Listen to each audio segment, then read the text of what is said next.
হৃদমায়ার প্রেমগাথা season ১ পর্ব সংখ্যা ৬৭। লেখনীতে রিক্তা ইসলাম মায়া। গল্প পাঠে আমি অরোরা ইসলাম। আচ্ছা, গল্প শুরু করার আগে কিছু কথা বলি। আমার অনেক ঠান্ডা লাগছে, মানে লাগছিল। এখন ঠান্ডাটা কম।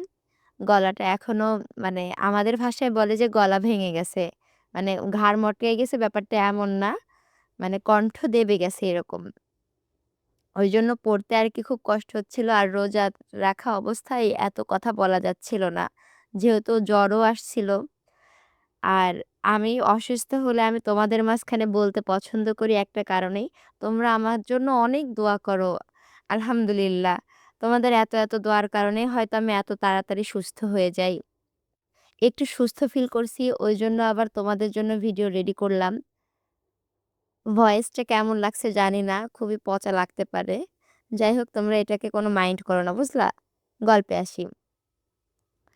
মায়ার থামে। থামে নয়, ওর থামতে বাধ্য হয়। কারণ এর মাঝে নাদিম বলে উঠল, "তোমার সাথে বিয়ে তো আমার হয়েছিল মায়া। সেক্ষেত্রে আমি তোমার।" নাদিমকে বলতে না দিয়ে মায়া বেশ শক্ত গলায় শুধালো, "আমার আপনার সাথে কোনো বিয়ে-টিয়ে হয়নি। সেদিন আমি কবুল বলিনি। আমি শুরু থেকে হৃদ খানের বউ ছিলাম। আছি, ইনশাল্লাহ ভবিষ্যতেও থাকবো। অন্তত যতদিন বেঁচে আছি ততদিন।" মায়ের শক্ত চোয়াল, মাস্কের ওপরে ভাসা দুটো চোখে নিদারুণ নিষ্ঠুর তেজ। নাদিম মায়ের কথায় ধাতস্থ হলো। দৃষ্টি নমনীয় হয়ে এলো মায়ের রাগী চোখের দিকে তাকিয়ে। নাদিম এই প্রথম মায়াকে কোনো কিছুতে রাগান্বিত হতে দেখেছে। নয়তো নাদিমের চেনা সেই অল্প বয়সী মায়া থেকে তরুণী হওয়া মায়াকে সে কখনো রাগ, ক্ষোভ প্রকাশ করতে দেখেনি। সবসময় মায়া ছিল প্রাণচঞ্চল আর উজ্জীবিত। নাদিম আজ থেকে নয়, সেই স্কুল জীবন থেকে মায়াকে একতরফা ভালোবেসে এসেছে। এতকাল সে অপেক্ষায় ছিল মায়ের বড় হওয়ার। কিন্তু নাদিমের ধারণাতে ছিল না ওর ভালোবাসার মানুষ বড় হতে হতে অন্য কারো ঘরে ঘরওয়ালি হয়ে যাবে। নাদিম যদি আগে বুঝতো তাকে তার ভালোবাসার মানুষ হারাতে হবে, তাহলে সে কখনো মায়ের অপেক্ষা করত না, বরং বাল্যবিবাহ করত মায়াকে। তীব্র বুক দহনে চোখ ভিজে উঠল নাদিমের। মনের ভিতরকার অদৃশ্য কষ্টগুলো গলা চেপে ধরল যন্ত্রণায়। ছেলে মানুষের নাকি কাঁদতে নেই মানুষ বলে। ছেলেদের কাঁদলে নাকি শোভা পায় না। অথচ হাসি, কান্না, ব্যথা ছেলে মেয়ে উভয়ের সমান ফিল হয়। তাহলে এই সমাজ কেন বলে ছেলেদের কাঁদতে নেই? নাদিম বিষপান করার মতো নিজের কষ্টগুলো গিলে ফেলল। নিজেকে সংযম করে নমনীয় দৃষ্টিতে মায়ের দিকে তাকাতেই চোখ পড়ল মায়ের দুহাতে সোনালি দুটো বালার দিকে। বিবাহিত মেয়েরা এইসব সোনার চুড়ি পরে স্বামীর মঙ্গলের জন্য। এই কথার কতটুকু সত্যতা আছে সেটা জানা নেই নাদিমের। তবে মায়ের হাতে সোনার বালা, আঙুলের মাঝে ডায়মন্ড রিং দেখে নাদিম মায়ের মাথা থেকে পা পর্যন্ত এক পলক দৃষ্টি বুলালো। মায়ের ফর্সা পায়ে চকচকে দুটো নুপুরও দেখল সোনার। স্বামীর ঘরে বউদের এভাবে সাজিয়ে রাখে। নাদিমও রাখত যদি মায়া তার বউ হতো। কিন্তু নাদিমের আফসোস হয়তো সারা জীবনের। সে প্রিয় মানুষকে এতকাল চোখে চোখে রেখে তিলে তিলে বড় করেও অবশেষে হারিয়ে ফেলল। নাদিমের এই ব্যর্থতা কাকে শোনাবে? কে বুঝবে তাকে? নাদিম হাহাকার বুকে মায়াকে বোঝাতে চেয়ে বলল, "তুমি অস্বীকার করলে কোনোদিন কিছু মিথ্যা হয়ে যাবে না মায়া। তোমার কবুল বলাতে বিয়ে সম্পূর্ণ হয়েছিল আমাদের। তাছাড়া আমাদের বিয়েতে শুধু তুমি আর আমি একা ছিলাম না, বরং আমাদের দুই পরিবারের সম্মতিতে এই বিয়ে হয়ে।" নাদিমের কথা শেষ করার আগে পুনরায় মায়া তপ্ত আক্রোশ মেজাজ দেখিয়ে বলল, "আপনি কি পাগল? বললাম না আমি আপনাকে বিয়ে করিনি। তারপরও কেন বারবার একই কথা বলছেন? আমি একজন বিবাহিত মেয়ে। আমার স্বামী জীবিত আছে। আল্লাহ না করুক যদি আমি বিধবা হতাম, তারপরও আপনাকে বিয়ে করতাম না। বরং আমি বিধবা হয়ে আমার স্বামীর অপেক্ষা করতাম। ইহকালে না হোক পরকালে তাকে আল্লাহর কাছ থেকে চেয়ে নিতাম। আমার স্বামী আমার, তার অংশীদার আপনাকে কেন? এই জীবনে অন্য কোনো পুরুষকে বানাতাম না। তারপরও আপনার সুবিধার জন্য বলে রাখি, সেই দিন আমি নয়, আমার বান্ধবী রাফা আপনাকে কবুল বলেছে। যদি আপনার মতে এই বিয়ে হয়ে থাকে, তাহলে রাফার সাথে হয়েছে, আমার সাথে নয়, বুঝেছেন আপনি?" মায়ের আত্মবিশ্বাস, স্বামীর প্রতি অসীম ভালোবাসার প্রখরতা দেখে নাদিমের মনে অসংখ্য টুকরো খণ্ডিত হলো। আজ মায়ের এত ভালোবাসা নাদিমের জন্য হতে পারত। মায়ের বিশ্বাস ভরসা সবকিছু নাদিমের জন্য হতো যদি নাদিম আরো আগে মায়াকে নিজের করে নিত, অপেক্ষায় না থেকে। নাদিমের মায়াকে হারানোর আফসোস ইহকালে আর যাওয়ার নয়। তারপর নাদিম মায়াকে শুধিয়ে রাফার সম্পর্কে জানতে চাইল। রাফাকে? কার কথা বলছো তুমি? নাদিমের কথায় মায়া বিরক্ত চোখে পাশে তাকালো নত মস্তিষ্কের রাফার দিকে। নাদিমের রাফার নাম মনে নেই। বিষয়টা রাফার কান পর্যন্ত যেতেই সে নীরবে অশ্রু ঝরালো। রাফা নত মস্তিষ্কে নিজের কান্না আটকাতে চাইলে মায়া রাফাকে কটাক্ষ করে বলল, তুই যারে স্বামী মানিস সে তোর নাম জানে না। এই লোককে ভালোবেসে তুই আমার সাথে বেইমান। মায়ের কথা শেষ করার আগেই ফোরন কাটল নাদিম। খানিকটা উত্তেজিত গলায় শুধালো, স্বামী? কিসের স্বামী? কার কথা বলছো তুমি মায়া? মায়া রাফাকে দেখিয়ে নাদিমকে বলল, আমার জায়গায় ও আপনাকে কবুল বলেছিল সেই দিন। প্রশ্ন যদি আপনার করতেই হয় তাহলে ওকে করুন। ওর নাম রাফা, আমার বান্ধবী। আপনার বিয়েতে কবুল বলা নারী রাফা। মায়ের কথায় বেশ চমকালো নাদিম। অবিশ্বাস্য চোখে তাকালো নত মস্তিষ্কের রাফার দিকে। চট্টগ্রামে মায়ের সাথে দেখা করতে এসে যে নাদিম এমন সত্যের মুখোমুখি হবে সেটা জানা ছিল না ওর। মায়ের সঙ্গে নাদিমের দেখা করার পিছনে রাফার হাত ছিল। রাফার সাথে বিগত কয়েকদিন ধরে ফোনে কথা হচ্ছিল মায়াকে ঘিরে। নাদিম চাচ্ছিল মায়ের সাথে দেখা করতে, কিন্তু রিদ খানের জন্য সরাসরি মায়ের সাথে দেখা করার সুযোগ পাচ্ছিল না বলে রাফার সাথে যোগাযোগ করেছিল নাদিম। তবে এখানে নাদিম রাফাকে খুঁজে বের করেনি, বরং রাফা মায়া নাদিমের বিয়ের পর থেকে নাদিমের খোঁজ নিত প্রায়। এমনকি নাদিমকে রিদ খান মারার পর প্রায় ২০ দিন সে হসপিটালে ছিল। নাদিমের হসপিটালে থাকাকালীন সময়ে রাফাই গিয়েছিল নাদিমকে দেখতে হসপিটালে। সেই দিনের পর থেকে রাফা প্রায় নাদিমকে কল দিয়ে বা মেসেজ করে খোঁজ খবর নিত। তবে নাদিমের জানা ছিল না রাফা নাদিমকে পছন্দ করে বা মায়ের জায়গায় কবুল বলা মেয়েটি রাফা ছিল। নাদিম খানিকটা অস্থির উত্তেজিত হলো মায়ের কথায়। অধৈর্যের ন্যায় মায়াকে শুধিয়ে উত্তেজনায় বলল, একজনের বিয়েতে অন্যজন কবুল বললে বিয়ে হয় কিভাবে মায়া? এটা পাপ। ৩ শব্দে কবুল বললেই বিয়ে হয়ে যায় না। তাছাড়া বিয়ের খুতবা আমার আর তোমার নামে ছিল মায়া। এখানে তৃতীয় ব্যক্তি কবুল বললে সে বিয়ের গ্রহণযোগ্য হবে না। এই বিয়ের সম্মতি না ধর্মে আছে আর না আইনে। বিয়ে শুধু কবুল বলা নয়, এখানে পাশাপাশি আরও অনেক কিছুই থাকে, যার কিছুতে রাফার নাম উল্লেখ ছিল না। তাছাড়া কবুল যদি রাফা বলে থাকে তাহলে বিয়ের রেজিস্ট্রি পেপারে কে সাইন করেছিল মায়া? রেজিস্ট্রি পেপারে তো তোমার নাম ছিল। আমি কিছু জানি না। শুধু জানি আমি সেই দিন কবুলও বলিনি, রেজিস্ট্রি পেপারে সাইনও করিনি। তুমি না জানলে তো হবে না মায়া। আমার জীবন এলোমেলো করে দিয়ে এখন তুমি সবকিছু থেকে সহজেই ছাড়া পেয়ে যাবে, তা তো হবে না। তোমার অসুস্থতার দোহাই দেওয়ায় আমি বিয়ে করতে বসেছিলাম সেই দিন। আমার কাছে তুমি আর তোমার সুস্থতা কাম্য ছিল প্রথমে, কিন্তু এখন তুমি আমাকে নিঃশেষ করে স্বার্থপরের মতো পালিয়ে যাবে, সেটা তো আমি হতে দিব না। নাদিমের কথায় মায়ের রাগ বাড়ল।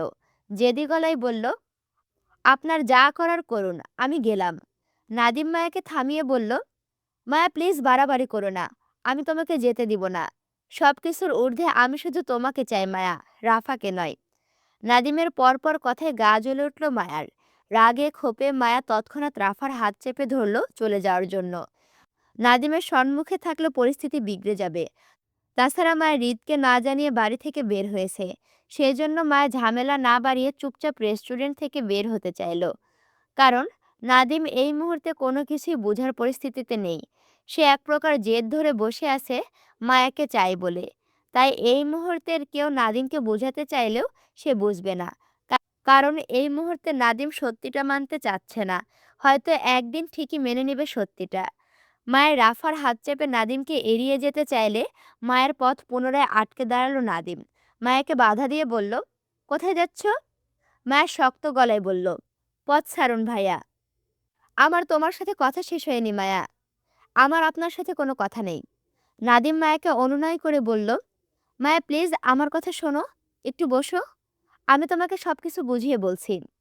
নাদিমের অনুনয়ে মায়া রাফার দিকে এক পলক তাকিয়ে বিরক্তি গলায় বলল, আপনি পথ ছাড়বেন ভাইয়া? আমার আপনাকে অসহ্য লাগছে। আমি আপনার কোনো কথা শুনতে রাজি নই। আমার পথ ছাড়ুন প্লিজ, যেতে দিন আমাদের। নাদিমের কণ্ঠে অনুনয়ের পরিবর্তে জেদি সুরে বলল, তুমি কবুল না বললে এই বিয়ে হবে মায়া। ইসলামে মেয়েদের নীরবতাকে সম্মতির লক্ষণ ধরে নেওয়া হয়। নাদিমের মন গড়া কথায় মায়ের রাগে কটমট করল। রাফার অশ্রুসিক্ত অপরাধী মুখটার দিকে অগ্নিদৃষ্টিতে তাকিয়ে মায়া কিছু বলবে তার আগে বিকট শব্দে ছিটকে দূরে সরে গেল মায়া আর রাফা। কারণ ততক্ষণে হৃদ দক্ষ হাতে নাদিমের ঘাড় চেপে ধরাম শব্দে টেবিলের ওপর বাড়ি মারতেই আর্তনাদে চিৎকার করল নাদিম। ফ্লোরে লুটিয়ে পড়ে নাদিমের কপাল ফেটে রক্ত ঝরতে আহাজারি চিৎকার করে উঠল রাফা। হৃদ রাগে রিরি করে গর্জে উঠে বলল, হারামির বাচ্চা, কলিজা বড় হয়ে গেছে তোর না? হৃদ খান থাকতে তার বউয়ের সাথে সংসার করার স্বপ্ন দেখিস? জানে মায়া নেই না? বারবার মরতে আমার বউয়ের পিছনে আসিস। হৃদের গর্জনে পাশ থেকে চেয়ার উঠালো নাদিমকে মারতে। ততক্ষণে রাফা চিৎকার করে লুটিয়ে বসল নাদিমের মাথাটা কোলে চেপে। রাফার চিৎকারে বিস্ময়ে স্তব্ধতায় জমে গেল আসিফ। রাফার নাদিমকে নিয়ে প্রতিটা আর্তনাদের চিৎকারে যেন আসিফের বুক ব্যথার কারণ হলো। আসিফের জানাশোনা হিসেবে কোথাও যেন অমিল দেখা দিল। ভয়ার্ত মায়া দুহাতে মুখ চেপে কম্পিত শরীরে দাঁড়িয়ে ছিটিয়ে। হৃদ রাফাকে উপেক্ষা করে হাতের চেয়ারটা মাথার উপরে উঠিয়ে ফ্লোরে ফেলতে ফেলতে গর্জনে চিৎকারে বলল, হারামির বাচ্চারে মানা করেছিলাম আমার বউয়ের পিছনে আসতে, তারপরও আসলো। আসিফ আমার বন্দুক দে। হৃদের কথায় ভয়ার্ত মুখে তৎক্ষণাৎ চিৎকার করে উঠল রাফা। হৃদের কাছে আকুতি মিনতি করে কাঁদতে কাঁদতে বলল, ভাইয়া প্লিজ নাদিমকে আর মারবেন না। উনি এমনিতেই অনেক অসুস্থ। মায়ের সাথে বিয়ের বিষয়টা ক্লিয়ার হতে এসেছিল। এখানে আমার ভুল। আমি মায়াকে ডেকেছিলাম। প্লিজ ভাইয়া নাদিমকে আর আঘাত করবেন না। উনি সত্যি অসুস্থ। প্লিজ ভাইয়া। রাফার হু হু শব্দে কান্নায় আসিফ পাথর জমে দাঁড়ালো। তার মনে হলো সে খুব পছন্দের কিছু হারিয়ে ফেলেছে হয়তো। নাদিমকে ঘিরে রাফার আহাজারি চিৎকার করছে। রাফার রক্তাক্ত নাদিমকে শুধু পছন্দ নয়, তার থেকেও গভীর কিছু ফিল করে। ক্ষিপ্ত হৃদ রাফাকে উপেক্ষা করে নাদিমের কাছে পৌঁছাতে চাইলে মায়া দৌড়ে আসে। রাফার কিছু হোক মায়া চায় না। মায়া খুব ভালোবাসার মানুষদের মধ্যে রাফা একজন। মায়া হৃদকে আটকানোর আগে আসিফ হৃদকে পেছন থেকে জাপটে জড়িয়ে ধরে বলল, ভাই প্লিজ শান্ত হন। আশেপাশে আমাদের লোক আছে। বড় স্যার এই রেস্টুরেন্টের দ্বিতীয় তলায় আছেন। আপনি নিচ তলায় ঝামেলা করলে বড় স্যারের নাম খারাপ হতে পারে। বিষয়টা বোঝার চেষ্টা করুন। প্লিজ শান্ত হন, সামনে নির্বাচন। আসিফের কথায় হৃদ রাগে দাঁতে দাঁত পিষল। দুহাত মুষ্টিবদ্ধ করে কটমট করে আসিফের থেকে নিজেকে ছাড়াতে ছাড়াতে বলল, স্যার আমারে। আসিফ ছেড়ে দিতে হৃদ পাশের চেয়ারটায় লাথি মারতে মারতে বলল, শালার জিন্দেগি, বিয়া কইরাও শান্তি নাই। সব হারামির বাচ্চারা মরার জন্য আমার বইয়ের পিছনে আসে। কথাটা বলতে বলতে হৃদ পাশে দাঁড়িয়ে থাকা মায়ের দিকে তেড়ে গেল। শক্ত হাতে মায়ের গাল চেপে রাগে দাঁতে দাঁত পিষে বলল, মানা করেছিলাম না বাড়ি থেকে বের হতে? তারপরও কেন বের হলি? আমাকে মানুষ মনে হয় না তোর? নাকি স্বামীর থেকে নাগর বেশি প্রিয়? এই নাগরের জন্য বারবার আমার অবাধ্য হোস। এত ভালোবাসা তোর নাগরের জন্য? তাহলে আমার সাথে আসিস কেন? যা, চলে যা আমার জীবন থেকে। তোর মতো নারীর প্রয়োজন আমার নাই। রোজ একটা করে কাহিনী আর ভালো লাগছে না। না থাকবে বউ আর না থাকবে অশান্তি। যা, বের হ আমার জীবন থেকে বেয়াদব। কথাটা বলে হৃদ মায়াকে ধাক্কা দিয়ে নিজের থেকে সরিয়ে দিল।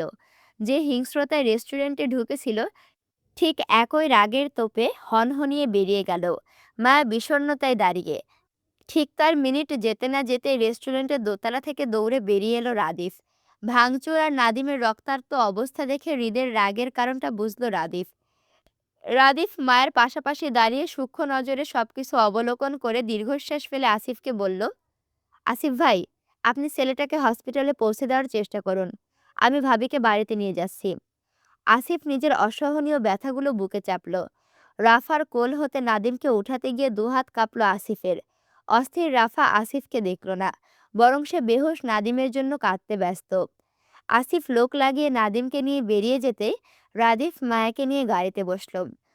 উদ্দেশ্য, মায়াকে খান বাড়িতে নামিয়ে দিয়ে সে পুনরায় এই হসপিটালে ফিরে আসবে। কারণ সকাল হতে তারা আজকে বৈঠকের জন্য দৌড়াদৌড়ি করছিল। হৃদ শেষ রাতের দিকে চট্টগ্রামে ফিরেছিল। তারপর থেকে হৃদও এখানেই ছিল। মায়ার এখানে আসার খবরটা হৃদের ছেলেপেলেদের মধ্যে কেউ দিচ্ছিল তখন। আলোচনা ছেড়ে হৃদ রাগান্বিত ভঙ্গিতে বেরিয়ে যেতে দেখে রাদীপ বুঝতে পেরেছিল হয়তো বড় কোনো ঝামেলা হয়েছে। কিন্তু রাদীপ নিজেও বুঝতে পারেনি মায়া নাদিম ছেলেটির সঙ্গে দেখা করতে খানবাড়ি থেকে দূরে এতটা পথ চলে আসবে। রাদীপ গাড়ির স্টিয়ারিং ঘোরাতে ঘোরাতে নতমস্তিষ্কে মায়ের দিকে এক পলক তাকিয়ে ড্রাইভিং করতে করতে বলল, এখানে কেন এসেছিলেন ভাবি? মায়া অপরাধীর ন্যায় বলল, আমি আমাদের বাসায় যেতে চেয়েছিলাম আরিফ ভাইয়ার সঙ্গে দেখা করতে। মাঝে রাফা যে আমাকে এখানে নাদিম ভাইয়ার সঙ্গে দেখা করতে নিয়ে আসবে বুঝতে পারিনি। রাদিফ মায়ের কথায় বলল, হৃদ ভাই আপনাকে নিয়ে খুব সেনসিটিভ ভাবি। আপনাকে ঘিরে হৃদ ভাইয়ের পাগলামি আমরা সবাই দেখেছি। সেই জন্য বলবো, প্লিজ আপনি কোথাও যাওয়ার আগে অন্তত ভাইকে একটা নক করে যাবেন, কেমন? মায়া মাথা নাড়িয়ে সম্মতি দিতে দিতে বলল, আচ্ছা। রাদিফ পুনরায় ড্রাইভিংয়ে মনোযোগী হলো। তক্ষুনি রাদিফের ফোনে কল আসলো সুফিয়া খানের। রাদিফ ড্রাইভিং অবস্থায় সুফিয়া খানের কল রিসিভ করলো না, বরং কলটি কেটে দিয়ে ছোট মেসেজ পাঠালো যে সে ড্রাইভিং করছে, ফ্রি হয়ে কল দিবে। রাদিফের মেসেজ পেয়ে সুফিয়া খান আর কল না করায় মায়া সেদিকে তাকিয়ে রইল। হৃদের সঙ্গে ঘটে যাওয়া বিষয়গুলো এক মুহূর্তের জন্য ভুলে রাদিফের উদ্দেশ্যে বলল মায়া, ভাই একটা প্রশ্ন করি আপনাকে। জি অবশ্যই। মায়া খানিকটা সময় নিয়ে আমতা আমতা করে বলল, আমি আম্মুকে খানবাড়িতে ফিরাতে চাচ্ছিলাম। মায়ের কথাটা বেশ স্বাভাবিকভাবে নিয়ে রাদিফ বলল, সমস্যা নেই ভাবি, আপনি আনতে পারেন। এতে কেউ কিছু বলবে না আপনাকে, বরং সবাই খুশি হবে আপনার আম্মু আসলে। দরকার হলে আমি গাড়ি পাঠাবো আপনাদের বাড়িতে, আন্টিকে নিয়ে আসবে ড্রাইভার। রাদিফের কথায় মা তৎক্ষণাৎ অসম্মতি জানিয়ে রাদিফকে শুধিয়ে বলল, আমি আমার আম্মুর কথা বলিনি ভাইয়া, আপনার আম্মুর কথা বলছিলাম। আপনারা সবাই এখানে একত্রে আছেন, অথচ আম্মু একা ঢাকা থাকেন। আম্মুর সাথে কেউ নেই থাকার মতন। সেই জন্য ভাবছিলাম আম্মুকে আমাদের সাথে খানবাড়িতে নিয়ে আসতে। তাছাড়া আব্বুও তো একা থাকেন। দুজনকে একত্রে করলে। মায়া কথাগুলো বলতে বলতে থেমে যায় সংকোচে। রাদিফ মায়ের কথায় তেমন প্রতিক্রিয়া দেখালো না, বরং রাদিফ বেশ ভাবলেশীনভাবে বলল, আমার আম্মু আব্বু এক হবে না ভাবি। আব্বুর কথা বলতে পারি না, তবে আমার আম্মু বেশ জেদি মানুষ, হৃদ ভাইয়ের মতন। কখনো কারো কথা শুনে নিজের ডিসিশন চেঞ্জ করে না। আমি ছোটবেলায় অনেক চেয়েছিলাম আম্মু আব্বুকে একত্রে করতে, কিন্তু দুজনের কেউ রাজি হয়নি। এজন্য প্রথম প্রথম অনেক কান্নাকাটি করতাম, কিন্তু বড় হতে হতে সবকিছু মানিয়ে নিয়েছি। আপনি হয়তো আমার মতো একদিন সবকিছু মানিয়ে নেবেন, একটু ধৈর্য ধরুন। রাদিফের কথায় মায়ের বেশ খারাপ লাগলো, তবে কোথায় যেন একটা ভরসা পেল রাদিফের কথায়। মায়া বেশ স্বতঃস্ফূর্ততায় বলল, তখন আপনি একা ছিলেন ভাইয়া, আজ আমি আপনি সাথে আছি। প্লিজ ভাইয়া চলুন না, শেষ একটাবার চেষ্টা করি আম্মু আব্বুকে একত্রে করার। প্লিজ ভাইয়া না করবেন না, কারণ আমি আম্মুকে খুব কাছ থেকে দেখেছি। ওনার শক্ত খোলসের ভেতরে নরম একটা মন আছে। এতকাল আপনারা সবাই আম্মুকে বলেছেন আব্বুর সাথে একত্রে থাকতে, কিন্তু আব্বু কখনো আম্মুকে এটা বলেনি ওনার কাছে ফিরে আসতে। এজন্য হয়নি আম্মুর ফেরা, হয়নি। তবে আমার বিশ্বাস আব্বু বললে নিশ্চয়ই আম্মু ফিরে আসবেন খানবাড়িতে। আমরা কি পারি না ভাইয়া, শেষ একটাবার আব্বুকে দিয়ে আম্মুকে খানবাড়িতে ফিরাতে? মায়ের কথাগুলো বেশ যুক্তিসঙ্গত মনে হলো রাদিফের। বেশ খানিকটা সময় নিয়ে ভাবলো মায়ের কথাগুলো। রাদিফের মনে যেন হঠাৎই মায়ের কথায় আশার আলো খুঁজে পেল। মায়ের কথাটা আসলেই সত্যি। সুফিয়া খানকে এতকাল পরিবারের মানুষ বলেছিল খানবাড়িতে ফিরতে, কিন্তু কখনো নিহাল খান বলেনি বা আনতে যায়নি সুফিয়া খানকে। সেজন্য হয়তো সুফিয়া খানের রাগ দীর্ঘ 15 বছরেও কাটেনি। রাদিফ চট করে মায়ের কথায় সম্মতি দিয়ে বেশ উৎফুল্লতা দেখিয়ে সঙ্গে সঙ্গে বলল, চলুন ভাবি, শেষ একটা চেষ্টা না হয় করেই ফেলি। তবে আব্বুকে কিভাবে রাজি করাবেন এসবের জন্য? মায়ের রাদিফের কথাই খানিকটা চিন্তিত স্বরে বলল, আপাতত জানি না ভাইয়া, তবে রাতের ভিতরে কোনো একটা প্ল্যান করে ফেলবো ইনশাল্লাহ। মায়ের কথায় রাদিফও তৎক্ষণাৎ বলে উঠল, ইনশাল্লাহ। এবার দৃশ্যপট চেঞ্জ হলো, বুঝছো? খানবাড়িতে উল্লাসের আয়োজন চলছে মায়ের প্রেগন্যান্সিকে ঘিরে। মায়া প্রেগনেন্ট, এই বিষয়টা সকলের মুখে মুখে ছড়িয়ে আছে খানবাড়িতে। হেনা খান আর আরাফ খানের খুশি দেখার মতন ছিল। হেনা খান তো খবরটা পেয়ে তিনি পুরো খানবাড়ির আত্মীয়দের মাঝে সুসংবাদ পাঠিয়ে দিলেন। আরাফ খান তো আরও এক ধাপ এগিয়ে। তিনি ইতিমধ্যে চট্টগ্রামের সকল মিষ্টির দোকান খালি করে সকলের মাঝে মিষ্টি বিতরণ করাও শেষ। নিহাল খানের দলের লোকেদের মাঝেও সেই মিষ্টি বিতরণ করা শেষ। মিষ্টির ভাগ অবশ্য হৃদও পেয়েছে। ডায়াবেটিক্সের সমস্যা হওয়ার পরও তাকে নিহাল খান খুশিতে দুবার মিষ্টি খাওয়ালেন। একের পর এক লোকজন এসে হৃদকে সাধুবাদ জানাচ্ছে বাবা হওয়ার, অথচ হৃদ তাতে হু হা কিছুই বলেনি। মূলত হৃদ কোনো প্রতিক্রিয়া দেখালো না এই বিষয়ে। বউ না ছুঁয়ে যদি সে বাবা হতে পারে ব্যাপারটা ফানি ছিল। মানে সে এখনো মায়াকে ছুঁলোই না। আর মায়া এখন ঢাক ঢোল পিটে সবার মাঝখানে জানাচ্ছে মায়া নাকি প্রেগনেন্ট। বুঝছো? তাহলে সে সত্যিই বাবা হতে চলেছে? এমন অদৃশ্য সন্তানের খুশিতে একটা মিষ্টি নয়, বরং কয়েকটা প্যাকেট মিষ্টি খেলেও হৃদের ডায়াবেটিকস বাড়বে না। আর না প্রেশার হাই হবে। এই তো দুপুরের দিকে বউয়ের সাথে রাগারাগি করে রাদিফকে দিয়ে মায়াকে বাড়িতে পাঠালো। আর সন্ধ্যা হতে না হতে তার কাছে মিষ্টি আসে। সে বাবা হতে চলেছে। তার বউ কি প্যাঁচ লাগিয়েছে সেটা জানে না। তবে যে বাবা হতে চলেছে এটাই সত্যি।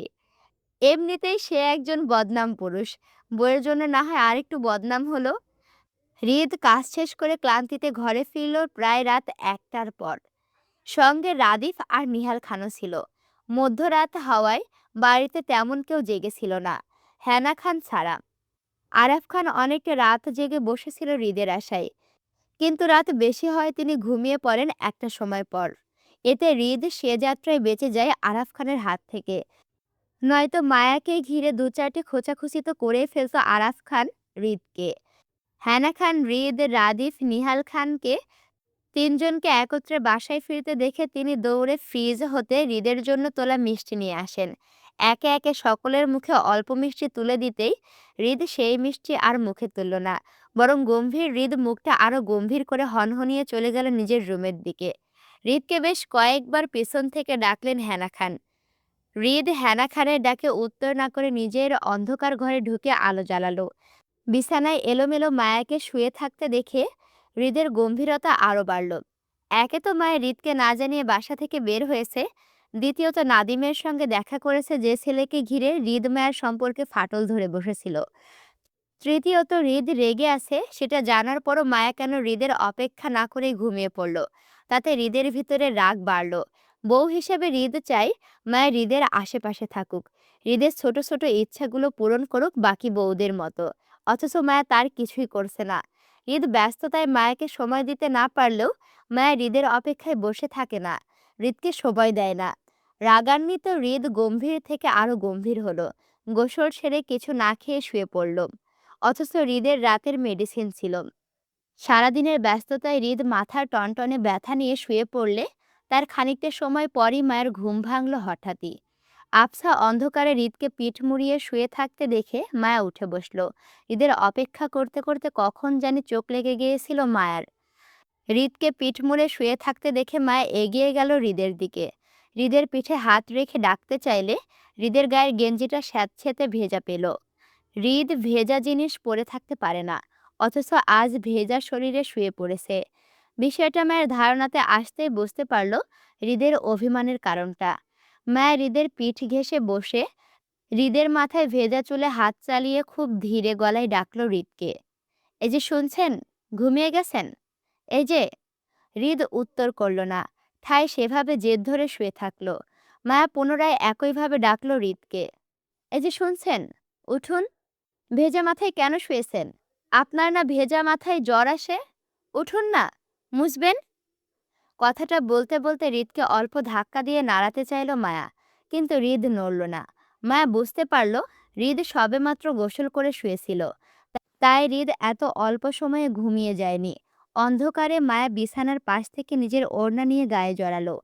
বিছানা হতে নামতে নামতে দীর্ঘ কালো চুলগুলো হাতে পেঁচিয়ে হাত খোপা করতে করতে এগোলো সুইচ বোর্ডের দিকে। অন্ধকার রুমের আলো জ্বালিয়ে বিছানার দিকে পুনরায় এগিয়ে গেল। সম্মুখে ফ্লোরে দাঁড়িয়ে দু হাতে বাহু টেনে হৃদকে বসাতেই রাগে মেজাজ দেখিয়ে বলল, কি সমস্যা? টানাটানি করছো কেন? কি চাই?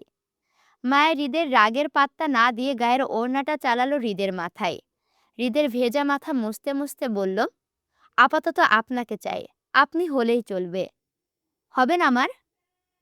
মায়ের হাতসহ ওড়নাটা মাথা থেকে সরিয়ে দিতে দিতে বলল, না, সামনে থেকে সরো, ঘুমাবো আমি। মায়া পুনরায় একইভাবে মাথায় নিজের ওড়নাটা চেপে মুছতে মুছতে বলল, সরা যাবে না। এতক্ষণ আপনি বাইরে ছিলেন, আমি কিছু বলেছি? এখন ঘরে এসেছেন মানে আমার কথা শুনতে হবে আপনার। জেদি গলায় বলল, আমি কি বাধ্য তোমার কথা মানতে? মানব না আমি, যাও আমার সামনে থেকে। মায়া পুনরায় হৃদের কথা উপেক্ষা করে বলল, রাতে কিছু খেয়েছেন নাকি এমনি শুয়ে পড়েছেন? নিশ্চুপ হৃদ মায়ের কথার উত্তর করল না। হৃদের গম্ভীর নীরবতা মায়া বুঝতে পারল হৃদ না খেয়ে শুয়ে পড়েছিল। মায়া হৃদের মাথা মুছে কবার্ড হতে হৃদের জন্য একটি টি শার্ট বের করে আনলো। হৃদের হাতে দিতে দিতে বলল, আপনার গায়ে ভেজা টি শার্টটি চেঞ্জ করে এটা পরুন, আমি আপনার জন্য খাবার নিয়ে আসছি। কথাটা বলে মায়া হৃদের হাতে টি শার্টটি তুলে দিতে হৃদ সেটি বিছানায় ফেলে দিল। মায়া চলে যেতে গিয়েও হৃদের কাণ্ডে ফিরে এলো। হৃদের কোমরের দুপাশে কাপড় চেপে মায়া টেনে খুলল হৃদের মাথা দিয়ে। মায়ার আনা হৃদের জন্য টি শার্টটির ভাঁজ খুলে হৃদকে পরাতে গিয়ে মায়ের দৃষ্টি থামে হৃদের প্রশস্ত বাহুর দিকে তাকিয়ে। হৃদ সত্যি আগে থেকে অনেকটাই প্রশস্ত হয়েছে। শরীর ফিকরে বেরিয়ে আসতে চাইছে হৃদের বাহুর মাংসপেশি। মায়া ঘোর লাগা দৃষ্টি হৃদের প্রশস্ত শরীরে আটকে যেতে মায়ের মনে হলো হৃদ আগের থেকেও সুদর্শন হয়েছে খানিকটা মোটা হওয়ায়। মায়া ঘোর লাগা দৃষ্টিতে তাকিয়ে হৃদকে টি শার্টটি পরালো।